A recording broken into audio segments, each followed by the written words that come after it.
ఈరోజు మేడే సందర్భంగా ఈరోజు మేడేని జరుపుకుంటున్నటువంటి మన వైఎస్ఆర్టీయూసీ కార్మికులు కానీ నాయకులు కానీ అందరూ పాల్గొని ఈరోజు మేడే గుర్తుగా అమెరికాలోని షికాగో పట్టణంలో వేల మంది కార్మికులను హత్య చేసి వేల మంది కార్మికుల రక్తము కాలువలై పారుతుండగా దాంట్లో రక్తములో జెండాను అద్ది ఆ జెండాను గుర్తుగా కార్మికుల హక్కుల కోసం రాయితీల కోసం పోరాటంలో వాళ్ళకు గుర్తుగా అది నిలిచింది.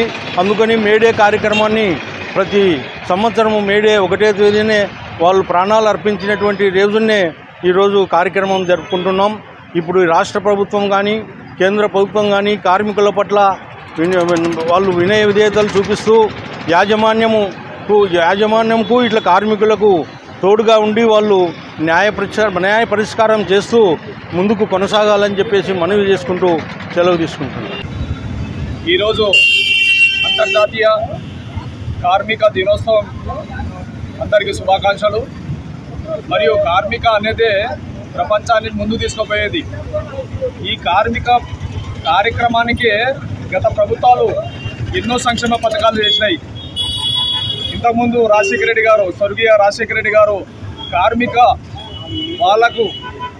వాళ్ళలో ఏమున్నాయి కష్టాలు నష్టాలు, మరి వీళ్ళకు ఏ విధంగా ప్రమాదాలు జరిగితే విద్యగా అయితేమి వైద్య అయితేమి సంక్షేమం ఏ విధంగా ఉంటుందని ఆనాడు వైఎస్ రాజశేఖర రెడ్డి గారు సంక్షేమము ఒక బీమా పథకం అనేది తీసుకొని వచ్చారు.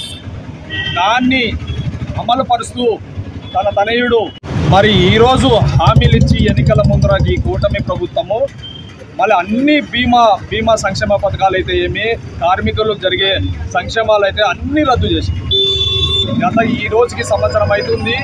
మరి ఈరోజు మేము జాతీయ కార్మిక దినోత్సవం జరుపుకుంటున్నాము. కార్మికుడు లేకుంటేనే ప్రపంచం అనేది ముందు సాగదు.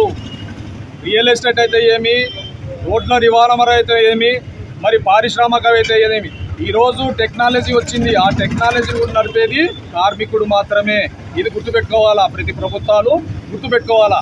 అందుకోసమే రాబోయే రోజుల్లో గత ప్రభుత్వం జగన్మోహన్ రెడ్డి గారు వైఎస్ఆర్ కాంగ్రెస్ పార్టీ చేసిన సంక్షేమ పథకాలు కూడా కార్మికులకు అండగా ఉండింది.